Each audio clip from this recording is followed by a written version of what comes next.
haunted by a cat. 2 years ago, we moved into an old 19th century mill house in a quiet suburban street in Birmingham. We are approaching the end of our studies at the University of Birmingham, each of us studying medicine. Strange things have been happening over the last 4 months. Around November, we started to notice that the bins had been torn apart inside and outside. We initially thought it was a friend playing a prank.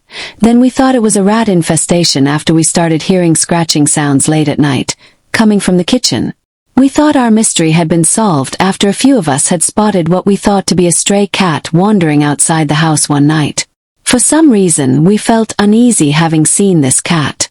For 2 weeks he did not appear again.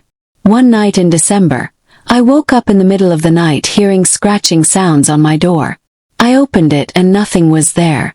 Around this time we began to hear crying sounds in the middle of the night. We also started to see cat hairs littered around the house, even though none of us had seen a cat in the house or recalled letting one in. The scratching and crying at night got more frequent. We felt unsettled and decided to contact the landlord. The landlord told us that the previous tenants also experienced these phenomena. She had done some research and told us a story of an old couple who used to live in this house during the Great War with their cat. The husband died in the war and friends and family reported that Mrs. Hobbs became secluded, having never recovered from her loss. One day, it was reported that she cooked her cat in the oven.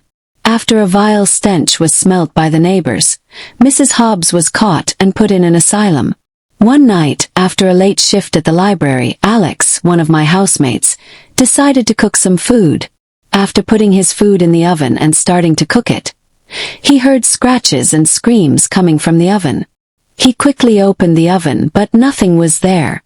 Over the next few days whilst cooking food, we felt sharp bites on our ankles but nothing present to account for it. One night in January, after another late library shift, Alex again turned on the oven to cook some food. I heard a crash and came out of my room. Alex was lying on the floor, passed out on his back. I looked up to see a cat levitating above Alex. He was charred, burnt, deformed and had piercing red eyes. Isolation.